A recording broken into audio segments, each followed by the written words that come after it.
کہ 4 لفظ یاد رکھنا ہے صرف، بول، چال، قائل، مائل، 4 ورڈ آپ نے یاد رکھنا ہے. ان 4 ورڈز کے اندر پوری کی پوری کمیونیکیشن سمو جائے گی. بول کیا ہوتی ہے اور چال کیا ہوتی ہے؟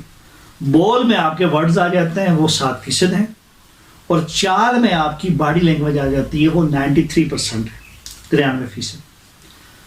اب اس طرح ہم آ جاتے ہیں قائل اور مائل میں. قائل میں ورڈ ہے، آپ الفاظ کے ذریعے دوسروں کو قائل کرتے ہیں، ہمارا کرتے ہیں، ترغیب دیتے ہیں، تو وہ 7% ہے.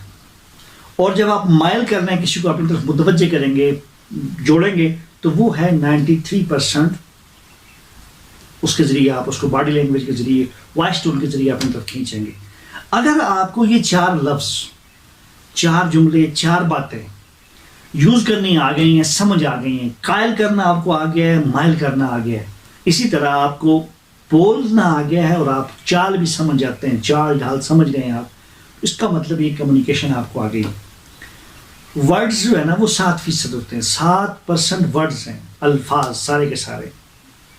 تو اب کیا ہوگا جی؟ ذہین آدمی جو ہے، نفسیات میں آپ کو بتا رہا ہوں، آڈینس کی نفسیات، بچوں کی نفسیات. ذہین شخص جو ہے نا وہ الفاظ کے ذریعے سنے گا، سمجھے گا، یاد کر لے گا، ریپیٹ نہیں کرنے آپ نے الفاظ.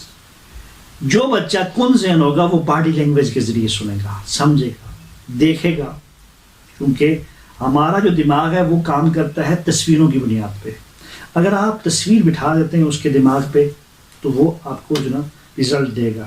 تو جو کن ذہن ہوتے ہیں بچے، ان کو کے لیے آپ نے باڈی لینگویج یوز کرنی ہے، تھرو باڈی لینگویج آپ نے پڑھانا ہے.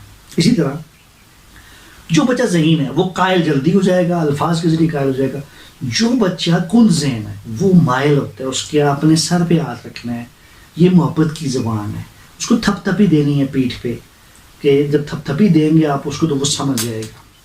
میرا جو ہے نا کلاس میں ایک بچہ ہے جو مجھ سے ہاتھ ملاتا ہے، تو وہ چونکہ اس کی جو نا جو ذہانت ہے وہ ہے ہی جو ہے نا وہ والی کائنیسٹک تھیکٹک والی ہے کہ وہ چھو کے جو نا ٹچ کر کے سمجھتا ہے، سیکھتا ہے.